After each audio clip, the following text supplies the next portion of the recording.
বাংলাদেশে এই যে সমন্বয়ক যে এই যে পুরো বাংলাদেশে আজকে গ্যাঞ্জাম মারামারি এই যে লুটপাট এগুলি চলতেছে, এগুলি কি এখন বাংলাদেশের সরকার দেখতে পারতেছে না নাকি? আমি স্পষ্টভাবে বলতে চাই, ছাত্র হলো পড়াশোনার জন্য, তাদের কেরিয়ার বানানোর জন্য। এই ছাত্রদের নিয়ে বাংলাদেশে কোনো ব্যবসা বাণিজ্য চলবে না। এই ছাত্রদের পুঁজি করে কোনো ধরনের ব্যবসা চলবে না। কোনো ধরনের রাজনৈতিক সংগঠন দেশে থাকবে না। ছাত্র শুধু পড়াশোনার জন্য, কোনো রাজনীতি করার জন্য না। যাদের নাক চাপ দিলে এখনও দুধ বাইর হয়, তারা বাংলাদেশের রাজনীতি করবে।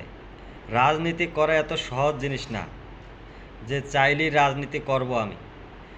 আপনাদের বোঝা উচিত, এই পুরো বাংলাদেশের মানুষ যতটা আপনাদের আগে ভালোবাসত, এই যে 5 তারিখের পর থেকে যে আপনাদের প্রতি যে ভালোবাসা, আজকে আপনাদের এই যে ভিডিওর মধ্যে আপনারা কমেন্টগুলি কি পড়েন যে মানুষ আপনাদের দিন দিন ঘৃণা করতেছে।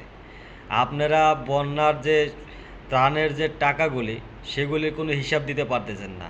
আবার বলতেছেন ব্যাংকে রাখছেন। কেন? টাকা কি ব্যাংকে রাখার জিনিস? ত্রাণের টাকা ওটা কি আপনি ব্যাংকে রাখবেন? মানুষের এখন ঘর বাড়ি ভাঙিয়ে গেছে, পানিতে সব কিছু ভাইসে চলে গেছে, কত মানুষ ক্ষতিগ্রস্ত হয়েছে। এগুলির টাকা এই মুহূর্তে দরকার, আর আপনারা ব্যাংকে রাখছেন কি জমা রাখার জন্য মানুষ আপনাদের টাকা দিছে? আমরা এই যে প্রবাসীরা যারা আছে, এই যে বাইরে থেকে যে যেখান থেকে সাহায্য করছে, আপনাদের কি এই টাকাগুলি ব্যাংকে রাখার জন্য দিছে? আমি বাংলাদেশের মানুষদের স্পষ্টভাবে একটা কথা বলি, সেইটা হলো এই যে ত্রাণের টাকা নিয়ে তারা এই যে জায়গায় জায়গায় এই যে গাড়ি ভাড়া করে যাইতেছে, তারা জায়গায় জায়গায় মিটিং মিছিল করতেছে, এইসব জায়গায় তারা টাকা নষ্ট করতেছে। এইসব কি তারা খুব মহৎ কাজ করতেছে বাংলাদেশের জন্য? আমরা তো তোমাদের রাজনৈতিক দল গঠন করার জন্য টাকা দিই নাই। আমরা দিছি ত্রাণের টাকা দিছি, গরিব অসহায় মানুষের যারা ক্ষতিগ্রস্ত হয়েছে তাদের কাছে আপনার টাকা পৌঁছায় দেবেন বন্যার পানি যাওয়ার আগে আগে।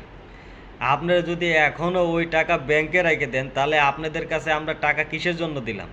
আপনারা কিসের জন্য দেশের মানুষের সাথে এইভাবে বেইমানি করতেছেন? ঠিক আছে, ভালো হয়ে যান, সময় থাকতে ভালো হয়ে যান, না হলে কিন্তু জনগণ যদি একবার জায়গা ওঠে, আপনার সমন্বয়কের নাম কিন্তু ধুয়ে মুছে যাবে পুরা। এই সমন্বয়কের যে নামটা, এই বাংলাদেশে এই নামটা আর কোনোদিন মানুষের মনে করতে পারবে না। সময় থাকতে আপনারা ভালো হয়ে যান। আর আরেকটা কথা, এই সাধারণ ছাত্রছাত্রীদের এই রাজনৈতিকের ভিতরে আইনে দেশে একটা হাই উল্লাস সৃষ্টি করবেন না। আপনারা দেশে বিশৃঙ্খলা করার চেষ্টা করবেন না। আপনাদের কাছে বিনীতভাবে অনুরোধ করছি আমি।